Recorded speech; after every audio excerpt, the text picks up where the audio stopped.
నుండి కృపయు సమాధానము కలుగునుగాక. ఆమేన్. దయచేసుకోవచ్చు.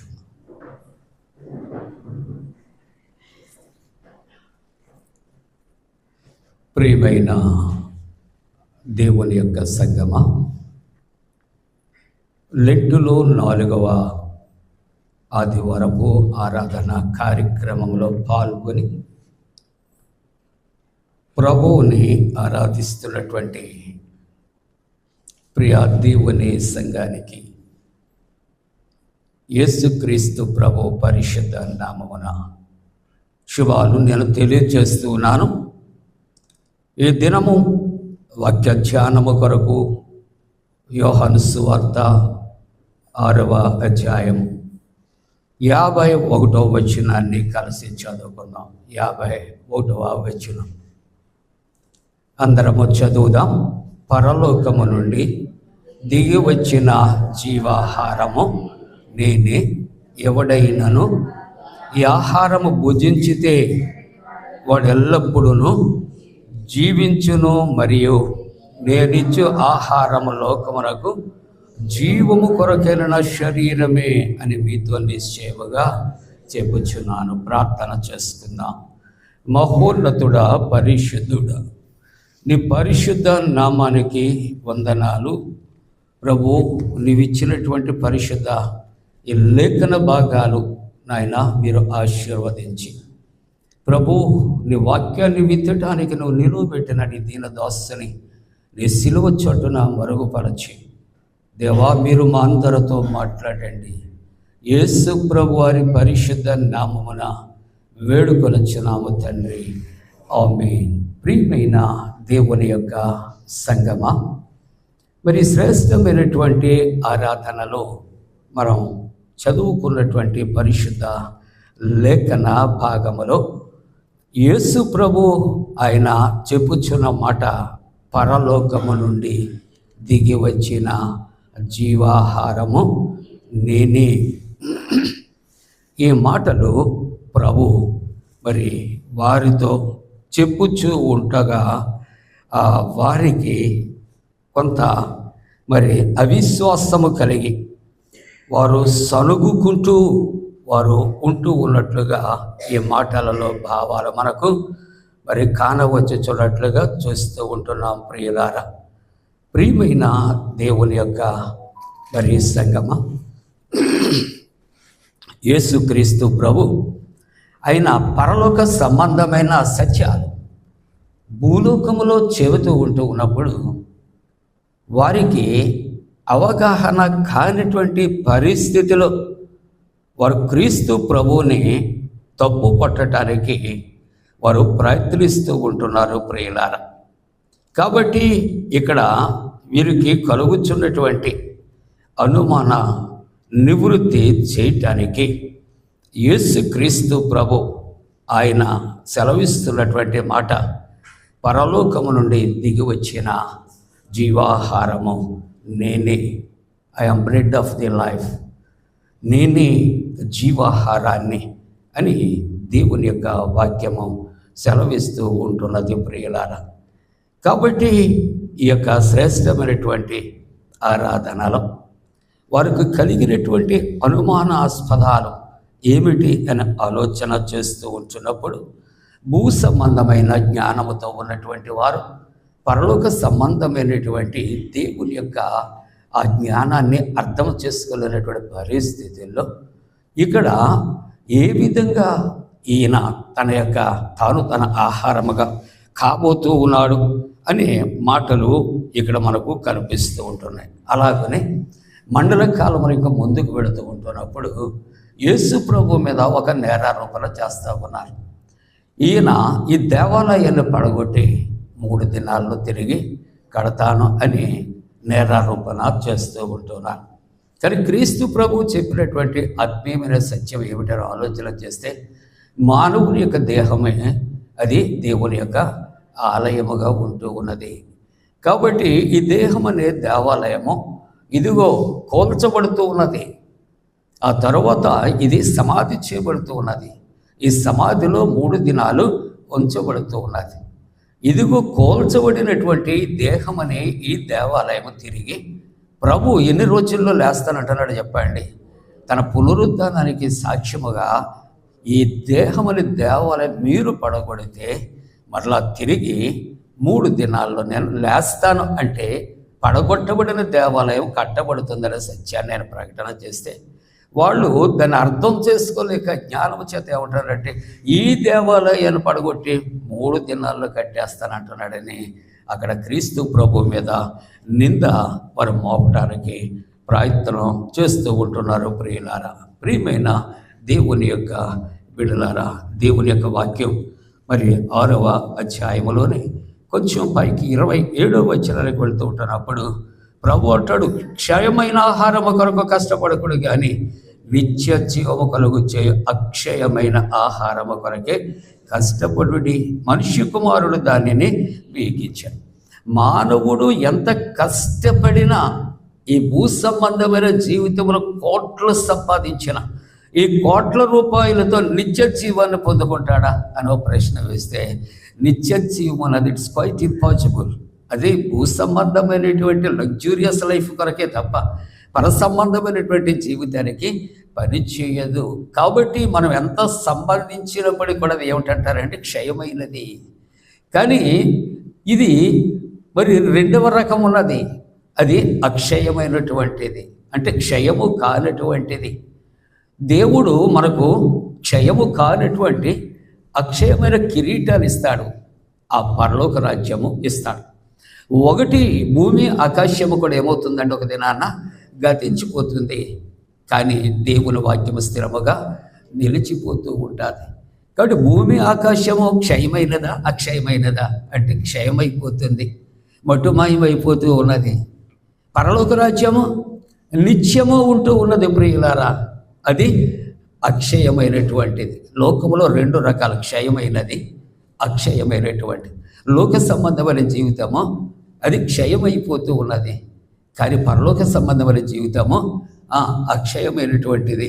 కాబట్టి అంటాడు, క్షయమైన ఆహారము కొరకు కష్టపడొద్దు, మీరు నిత్య జీవము కలుగు చేయు అక్షయమైన ఆహారము కొరకు కష్టపడండి.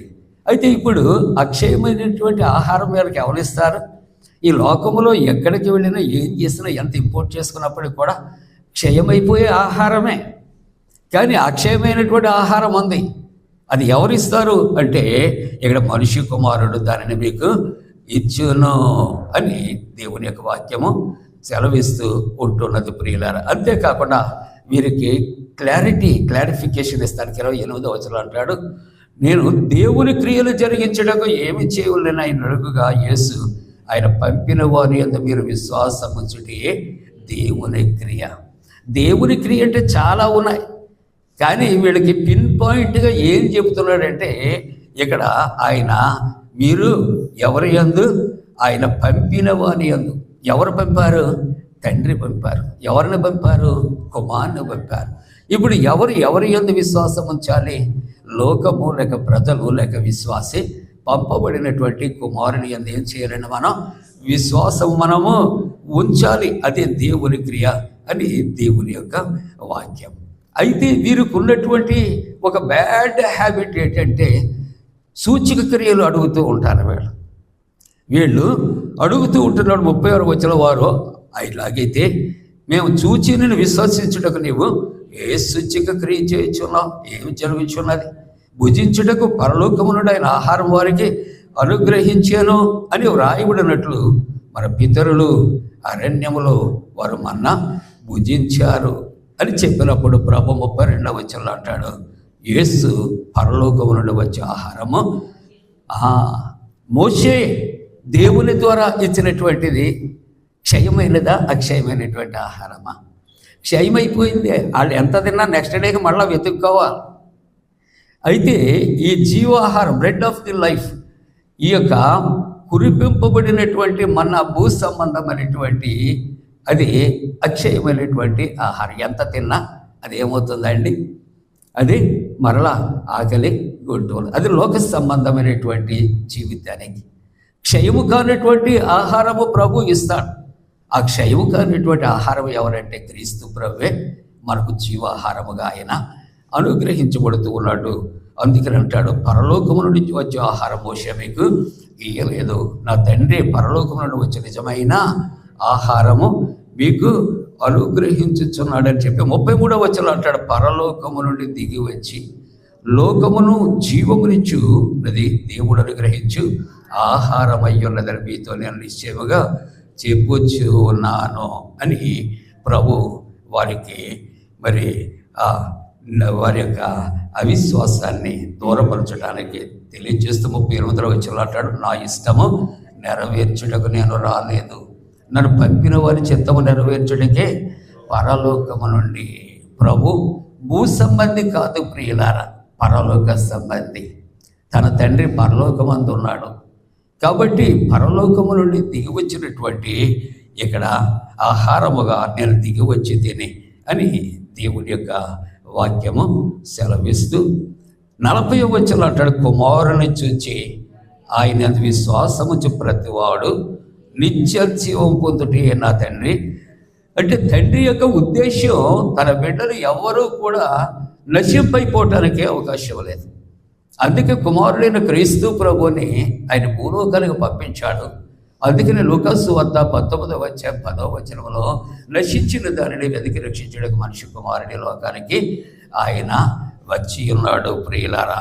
కాబట్టి ఇక్కడ ప్రభుట ఆయన అంటున్నాడు, కుమారుని చూచి మనం ఏం చేయాలి, ఆయన యందు విశ్వాసం ఉంచి ప్రతివాడు నిత్య జీవం పొందుటే నా తండ్రి చిత్తము, అంత్యదినమున నేను వారికి లేపుదును అని ఆయన ఈ మాటలు తెలియజేస్తూ ఆయన అంటున్నటువంటి మాటలు 51వ వచనంలో ఏమంటున్నాడు, పరలోకము నుండి దిగి వచ్చిన జీవాహారము నేనే, పరలోకము నుండి దిగి వచ్చిన జీవాహారము నేనే అని ఆయన సెలవిస్తున్నాడు. ఇక్కడ నేనే అని చెప్పగలిగినటువంటి ధైర్యం ఎవరికి కూడా లేదు ప్రియులారా. మన టౌన్లోనే మనం చూస్తూ ఉంటున్నప్పుడు ఒక సెన్సేషనల్ న్యూస్, పాలు తాగి అన్ని కుటుంబాలు చనిపోయి మనకు తెలుసు కదా. సాధారణంగా అనుకుంటాం ప్యాకెట్ పాలండి, జబ్బండి, పొదిక్కడ పాలండి. నేను గ్లోరీడేలో చేసేటప్పుడు లోపల మాకు పొదిక్కడ పాలని లోపల ఉన్న వాళ్ళందరికీ తీసుకొచ్చేవాడు.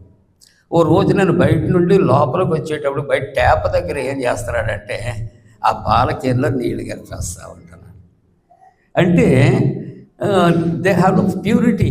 ఏది చూసినా కూడా కల్తీగా మనకి ఉంటూ ఉన్నది. ఈ భూ సంబంధమైన ఆహారంలో ఎన్ని ప్రొడక్ట్స్ వస్తున్నాయో చెప్పండి. ఇది న్యూట్రిషన్ ఫుడ్ అంటాడు, ఇది మంచిది అంటాడు, ఇది బలం అంటాడు, ఇది శక్తి అంటాడు. ఏది చూసినా దాని సైడ్ ఎఫెక్ట్స్ దానికి ఉంటూ ఉంటాయి ప్రియులారా, ప్రియ దేవుని బిడ్డలారా. దీనికి ఒక చిన్న ఎగ్జాంపుల్ మీకు చెప్పడానికి నేను ఒక డెంటిస్ట్ దగ్గరికట నాలాంటి ఒక వ్యక్తి వెళ్ళి, అయ్యా పళ్ళన్నీ ఊడిపోయి దీనికి సొల్యూషన్ ఏంటని అడిగాడట. మీరు ఏం వాడారంటే అడ్వర్టైజ్మెంట్స్ వినండి, అన్ని రకాల టూత్పేస్ట్లు వాడాను, పళ్ళన్నీ ఊడిపోయి అన్నాడట. ప్రియ దేవుని బిడ్డలారా, ఈజ్ దర్ ఎనీ గ్యారంటీ? దేంట్లో అయినా ఏదైనా మనకి ఒక గ్యారంటీ ఉందా? ఆహారంలో లేదు, నీళ్ళు లేదు, ప్రాణము లేదు. ఇరాన్ వాడు ఏం చేస్తున్నాడట, ఇప్పుడు సముద్రాల్లో వేసేస్తున్నాడట బాంబు. ఎందుకు? పొల్యూట్ చేయటానికి. చూసారా, గాలి పొల్యూట్ అవుతుంది, నీరు పొల్యూట్ అవుతుంది, ఆహారాలు పొల్యూట్ అయిపోతూ ఉంటాయి. కానీ ప్రభు ఏమని చెప్తున్నాడు డేరుగా, జీవాహారమును నేనే, జీవాహారమును నేనే. ఎస్పెషల్లీ యోహాను సువార్తలో ఇక్కడ 7 I am అనే స్టేట్మెంట్స్ మనకి నేను అని కనిపిస్తుంది. దయచేసి ఒకసారి జ్ఞాపకం చేసుకుందాం త్వరగా. యోహాను సువార్త 6వ అధ్యాయములో 35వ వచనం. యోహాను సువార్త. అందుకు యేసు వారితో ఇట్లే నేను, చాలమ్మా, I am the bread of life. ఎవరమ్మా? యేసు ప్రభు జీవాహారము. అంటే ఆ ఆహారం ఏమిస్తుందండి? జీవము ఇస్తుంది. ఎవరు ఆ జీవము? యేసే. ఎవరు ఆ ఆహారము? యేసే. రెండవది నేను చెప్పే మాటలు యోహాను సువార్తలను చూడండి, 8:12 ఆయన ఏమై ఉన్నాడు? నేనే అనే మాటను మనం చూస్తాం. నేను లోకమునకు వెలుగును. I am the light of the world. ఆయన మాత్రమే లోకానికి ఏమై ఉన్నాడు? వెలుగు. 3వ మాట 10వ అధ్యాయం 9వ వచనం చూద్దాం. 10:9. Okay. I am the door. ఆయనే ద్వారము. 4వది చదువుదాం. 10వ అధ్యాయం 11, 14 వచనాలు. యోహాను 10.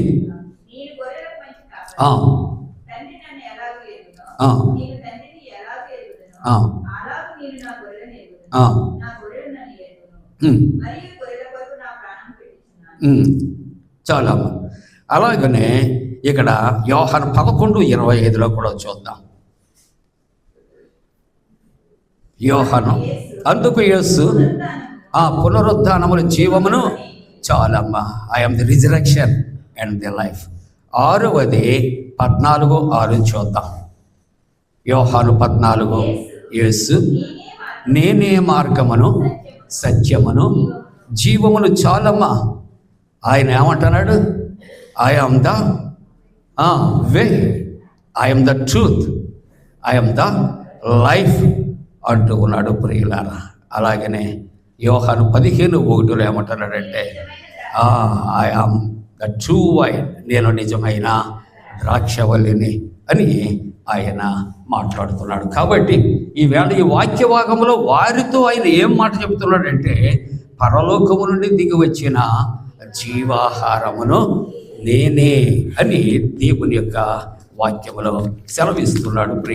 ప్రియులారా, దేవుని యొక్క వాక్యాన్ని మరి ఇంకా కొన్ని మాటలతో ఆలోచన చేస్తూ ఉన్నప్పుడు ఈ ఆహారము అనే విషయాల్లో చైనా దేశానికి గతంలో సంభవించినటువంటి ఒక చిన్న ఇన్సిడెంట్ మీకు జ్ఞాపకం చేస్తూ ఉంటున్నప్పుడు, ఆ దినాలలో వారికి భయంకరమైనటువంటి కరువు వచ్చిందట. కాబట్టి ప్రజలు ఒక రకమైనటువంటి గడ్డితో చేసినటువంటి ఆ యొక్క రొట్టెలు తిన్నారు, ఆ ఆకలి తీర్చుకున్నారు. కానీ గడ్డిలో పోషక ఆహారాలు లేకపోయిన పరిస్థితుల్లో కడుపు నిండి ఆకలి తీరిన తదుపరి వారట చనిపోయారట.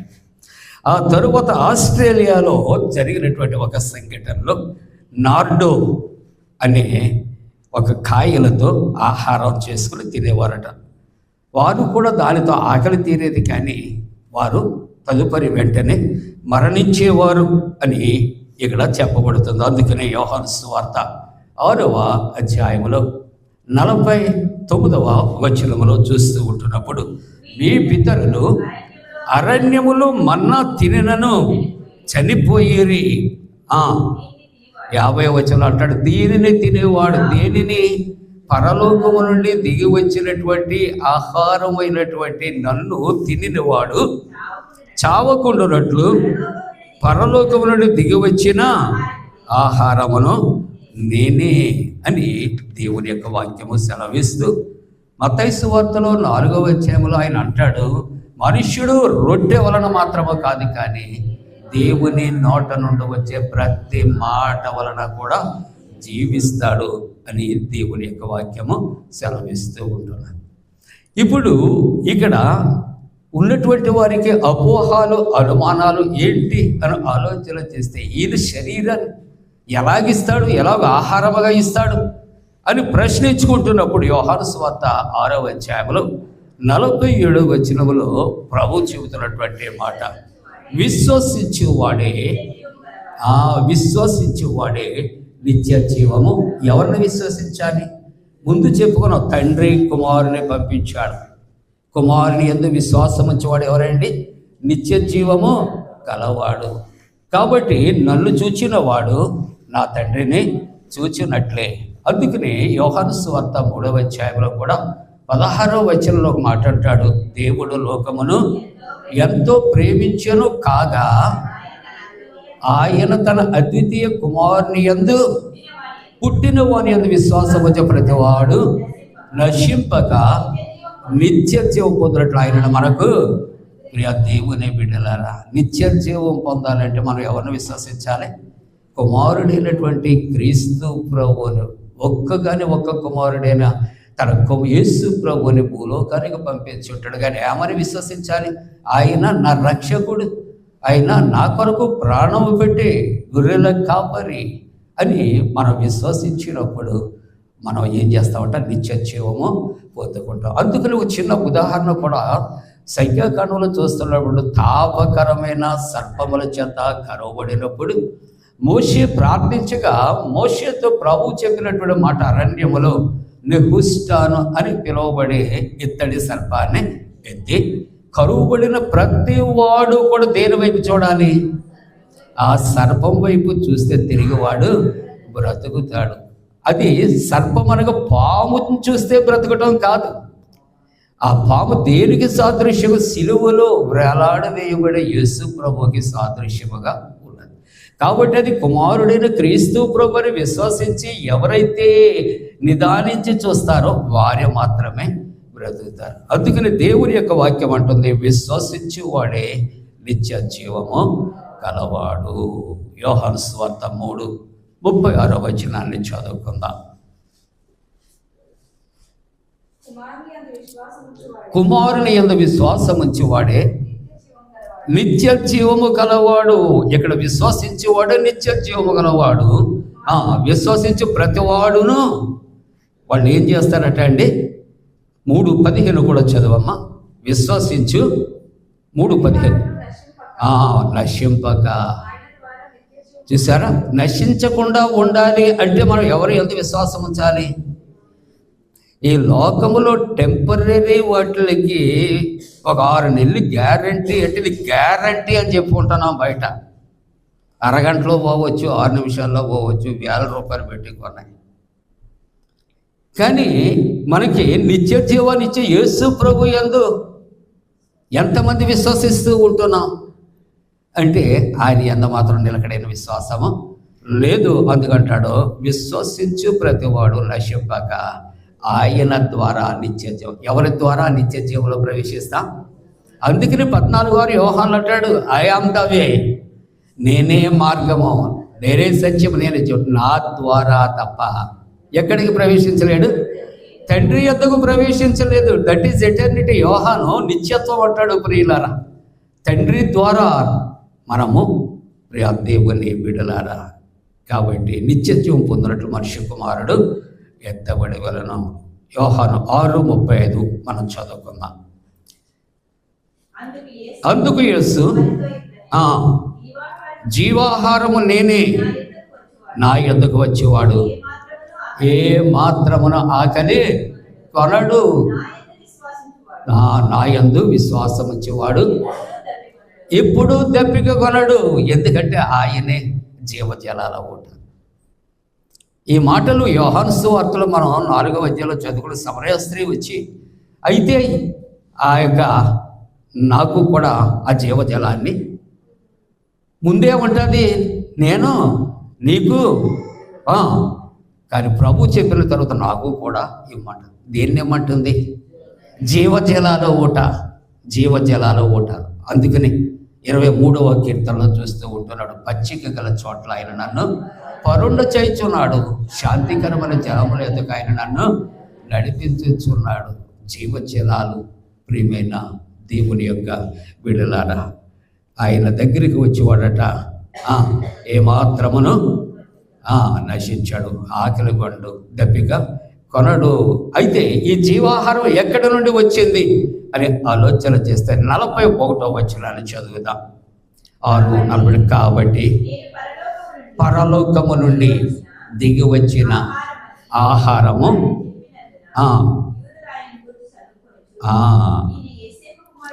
చాలమ్మా. ఫస్ట్ ఇంట్రడక్షన్ చెప్పాను. యేసు ప్రభు చెప్పే ప్రతి మాటల్లో వాదోపవాదాలు, వితండవాదాలు, మిస్అండర్స్టాండింగ్. ఎందుకని ఆలోచన చేస్తే only because of misunderstanding, unable to understand. దేవుని యొక్క జ్ఞానాన్ని అందుకోలేక ఏమంటున్నారమ్మా? మళ్ళీ చదువు మాట. కాబట్టి నేను పరలోకము నుండి దిగి వచ్చిన ఆహారమని ఆయన చెప్తున్నాడు. కాబట్టి ఇతడు ఎవరో మాకు తెలుసు. ఎవరట? యూదులు ఆయన కొరకు ఏమనసు అనుకుంటున్నారు?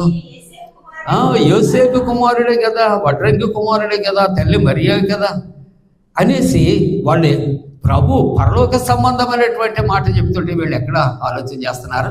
భూ సంబంధమైన వాటి మీద వారు మనసు పడుతూ ఉంటూ ఉన్నట్లుగా చూస్తూ ఉంటున్నాం. ప్రియులారా, ప్రియ దేవుని బిడ్డలారా, కాబట్టి ప్రభు అంటాడు, నేను పరలోకము నుండి దిగి వచ్చిన ఆహారము నేనే, జీవాహారము నేనే.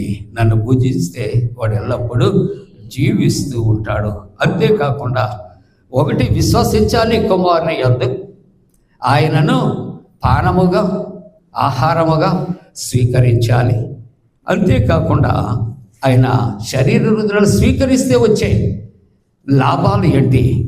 6వ అధ్యాయం 54వ వచనంలో చెబుతున్నాడు, నా శరీరము తిని నా రక్తము త్రాగువాడే నిత్య జీవము గలవాడు. ఎప్పుడు తాగుతామండి? రోమా ప్రభుత్వములో క్రైస్తవులు వారికి భయపడి తలుపులు వేసుకొని లోపల ప్రభరాత్రి భోజన సంస్కారం జరుగుతూ ఉంటున్నప్పుడు పుచ్చుకొని తినము, ఇది నా శరీరము, పుచ్చుకొని త్రాగుము, ఇది చెందింపబడిన నూతన నిబంధన రక్తం అంటే బయట ఉన్నటువంటి వాళ్ళట. వీళ్ళు నరరూప రాక్షసులు, నరమాంస భక్షకులను క్రైస్తవులకు పేరు పెట్టారట. లోపల ఏం జరుగుతుందో వాళ్ళకి అర్థం లేదు. అంటే వాళ్ళు ఏమనుకుంటారు, ఒకరు పీక్కు తింటున్నారు అనేసి వాళ్ళు అర్థం.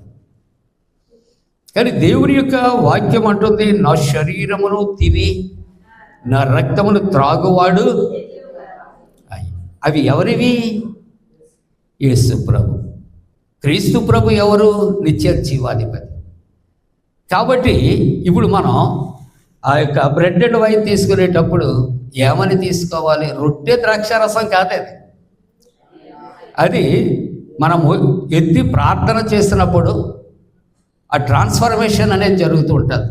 స్టెప్స్ అనేసి మాట అంటూ ఉంటారు.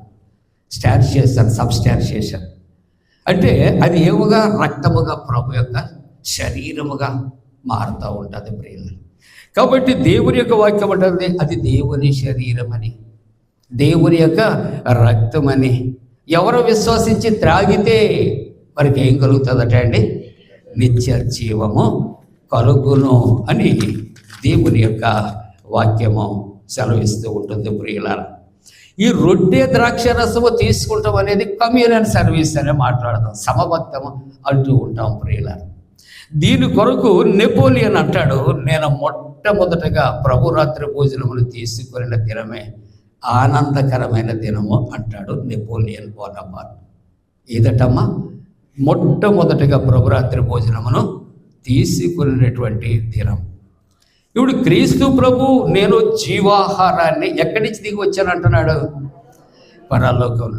ప్రభు ఎక్కడ జన్మించాడు? ఓకే, దెన్ బెత్లెహేములో జన్మించాడు. బెత్లెహేము అనగా రొట్టెల ఇల్లు. రొట్టెల ఇల్లులో ఎలాగ జన్మించాడు? ఒక రొట్టిగా ఆయన జన్మించాడు. తురుష్కులు ఏమంటారంటే దానిని మాంసపు గృహము అంటారు. ఎందుకంటే దీన్ని బేస్ చేసుకొని రొట్టెల గృహములో రొట్టెగా జీవాహారముగా జన్మించిన యేసయ్య ఆయన శరీర రుద్రాలు మన కొరకు ఆయన సమర్పించాడు. కాబట్టి అది ఏమంటున్నాడు? మాంసపు ఇల్లు అంటూ ఉన్నారు ప్రియులారా. కాబట్టి మనం స్వీకరించేది క్రీస్తు ప్రభు యొక్క రక్త మాంసాలు అని కుమారుడని క్రీస్తు ప్రభునందు విశ్వసించి స్వీకరించగలిగితే ఏం పొందుకుంటాం? నిత్య జీవము మనము పొందుకుంటాము అని దేవుని యొక్క వాక్యము సెలవిస్తూ ఉంటున్నది ప్రియులారా. 6వ అధ్యాయం 55వ వచనాన్ని చదువుకుందాం. నా శరీరము చాలా క్లియర్గా ఇస్తున్నాడు, నేనే జీవాహారం, నేను పరలోకము నుండి దిగి వచ్చినటువంటి ఆహారం. నా శరీరం ఎటువంటిది?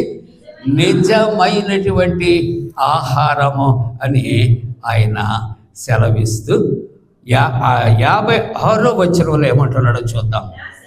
నా శరీరము తిని నా రక్తము త్రాగు వాడు నా యందును నేను వాని యందు. యోహాను సువార్తలో దేవుని వాగ్దానం ఏమంటారు? మీరు అడగండి నేను ఇస్తాను, కానీ మీరు నా యందు మీరు నిలిచి ఉండండి, అప్పుడు నేను మీకు ఏది ఇష్టమో, నేను మీరు ఏది అడుగుతారో అది ఇస్తాను. ఇప్పుడు అంటూ ఉన్నాడు, ఏమంటున్నాడు ఆయన? నా శరీరము తిని నా రక్తము త్రాగువాడు నా యందు నేను వాని యందు నిలిచి, అంటే ఒకరిలో ఒకరు నిలిచి ఉండటానికి పరిశుద్ధతకు కారణం శరీర రుధిరాలు అనే మాటలు జ్ఞాపకం చేస్తూ ఉన్నాయి ప్రియమైన దేవుని యొక్క సంగమ. కాబట్టి ఈ శ్రేష్టమైనటువంటి ఆరాధనలో దేవుని యొక్క వాక్యము 51వ వచనంలో, పరలోకము నుండి దిగి వచ్చిన జీవాహారము నేనే, ఎవడైనాను ఈ ఆహారము భుజించితే వాడు ఎల్లప్పుడూ జీవిస్తాడు, మరియు నేనిచ్చే ఆహారము లోకమునకు జీవము కొరకైన నా శరీరమే అని ఆయన చెప్పుచూ ఉంటాడు. 52వ వచనం ఇవాళ లేదు, కానీ వాళ్ళ సంశయం ఏమంటున్నారో చూద్దాం. యూదులు ఈయన తన శరీరమును ఎలాగ తిననీయగలడని ఒకరితో ఒకడు. కాబట్టి యేసుప్రభు ఏమంటున్నాడంటే, మీరు మనుష్య కుమారు శరీరము తిని ఆయన రక్తము త్రాగి తిని, కానీ మీలో మీరు జీవము గలవారు కాదు. మనము జీవము పొందుకోవాలి అంటే ఏం చేయాలంట? పరలోకము నుండి దిగి వచ్చిన జీవాహారం అయ్యినటువంటి యేసుక్రీస్తు ప్రభు యొక్క శరీర రుధిరాల్లో ఏం చేయాలమ్మా? పాలు పంపులు తీసుకుంటేనే మనం నిత్య జీవగలవాళ్ళము అవుతాము. అంతేకాకుండా అంత్య దినమందు ఆయన వానిని లేపును. నా శరీరము నిజమైన ఆహారమును, నా రక్తము నిజమైన పానమునై ఉన్నది.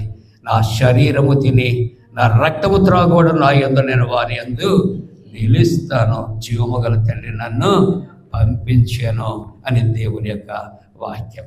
అందుకని యూదులకు కలిగినటువంటి అపనమ్మిక దేవుడు ఏం చేస్తాడంటే, సంశయాలు అన్నీ తీర్చే లోకములో ఎన్నో ఉన్నాయి, కానీ ఇవన్నీ ఆహారాలు అయినప్పటికీ కూడా ఇది కాదు, పరలోకము నుండి వచ్చిన ఆహారము నేను, నన్ను మాత్రం మీరు భుజించాలి అని దేవుని యొక్క వాక్యము. ప్రియులారా, ఎవరో ఓ ప్రశ్న వేస్తూ ఉన్నారు వాట్సాప్లో, బాప్తిస్మం తీసుకుంటే పరలోకం వెళ్ళిపోతారా, లేకపోతే సంస్కారం తీసుకుంటే వెళ్ళిపోతారా?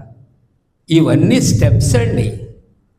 ఇవన్నీ కూడా ఒక్కొక్కటి దేవునిలోనికి రావటానికి అచీవ్మెంట్స్. ఇవి మారు మనసు కొరకు, రక్షణ అనుభవం కొరకు, నిత్య జీవంలోనికి పంపించడానికి, క్రీస్తు యందు విశ్వసించడం. అసలు ఇంతమంది ఇక్కడికి వచ్చి ఇంత సమయం వేస్ట్ చేసి కూర్చుంటానికి కలిగిన కారణం, is the saviour, is the redeemer to give us redemption. ఆయన మన రక్షకుడని నమ్ముతూ ఉన్నాం, ఆయన మన విమోచకుడని నమ్ముతున్నాం, ఆయన రక్తంలో నేను కడగబడుతున్నానని నమ్ముతున్నాం. నమ్ముట నీ వలనైతే నమ్మవానికి సమస్తమును సాధ్యమే. కాబట్టి ప్రభు అంటాడు, అక్కడ అనేక మంది అనారోగ్యంతో వచ్చినాడు, దయ్యాలు పట్టుకుని వచ్చినప్పుడు వాడిని ఒకటి అంటున్నాడు, నువ్వు నమ్ముచూ ఉన్నావా, నువ్వు విశ్వసిస్తూ ఉన్నావా? అయితే నీ విశ్వాసము నిన్ను స్వస్థపరిచింది. కాబట్టి క్రైస్తవ జీవితానికి ఏం కావాలంటే నమ్మిక, విశ్వాసము కావాలి. ఎవరి పట్ల? మనం ఏం చేస్తున్నాం దేవుడి తప్ప అన్నిటి పట్ల. దేవుని బిడ్డలారా, కానీ సమస్తము కలిగి చేసినటువంటి దేవుని యందు మనం విశ్వసించాలి. ఆయనే నిజమైన జీవాహారం, ఆయనే పరలోకము నుండి మన కొరకు దిగి వచ్చిన జీవాహారం. ఆయన రక్తములో పాపక్షమాపణ ఉంది, ఆయన శరీరములో స్వస్థత మనకు ఉంది.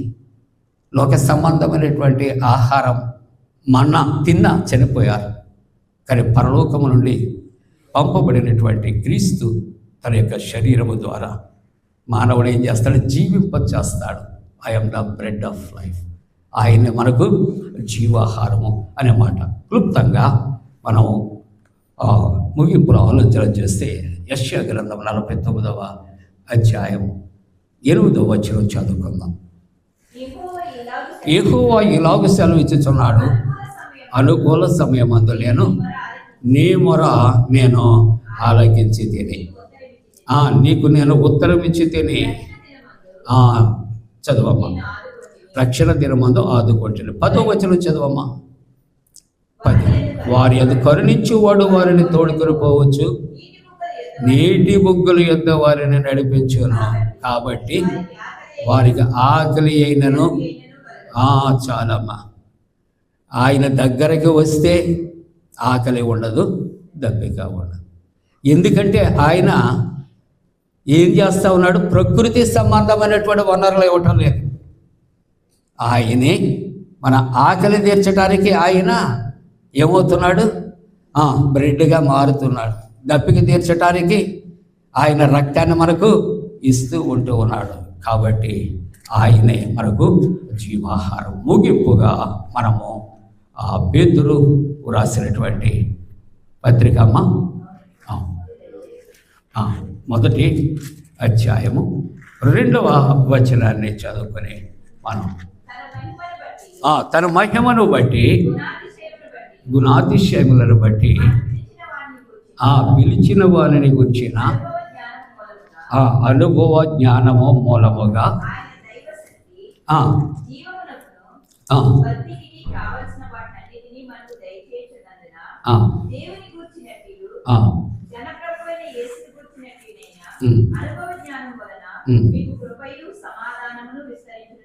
ఓకే, చదవమ్మా. 4వ వచనం.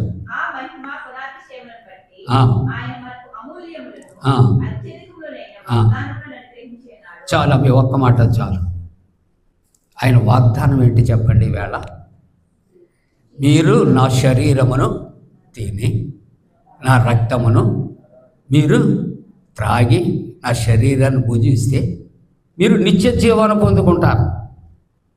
అది ఆయన వాగ్దానం. ఆయన వాగ్దానాలు నమ్మదగినవి, నెరవేర్చే దేవుడు. అందుకనే పరలోకాన్ని విడిచి భూలోకానికి వచ్చాడు. అందుకనే పరలోకం నుండి దిగి వచ్చిన జీవాహారమును నేనే. కాబట్టి ఆ పరలోక అధిపతి అయినటువంటి క్రీస్తు ప్రభు ఆకలి దప్పికలు తీర్చగలిగిన దేవుడిగా మనకు వాగ్దానం చేస్తుంది. ఏమంటారు అంటే, జీవాహారమును నేనే నిజమైన జీవాహారమును అని సెలవిస్తున్నాడు. అట్టి జీవాహారమైన క్రీస్తు యందు విశ్వసించి నిత్య జీవాన్ని పొందుకుంటానికి దేవుడు తన పరిశుద్ధాత్మ కూడిన మనపై మెండుగా కుమరించునుగాక. ఆమేన్. సమస్త జ్ఞానమునకు మించిన దేవుని సమాధానం యేసుక్రీస్తు వల్ల మీ హృదయాలకు తలపులకు కావలి ఉండునుగాక.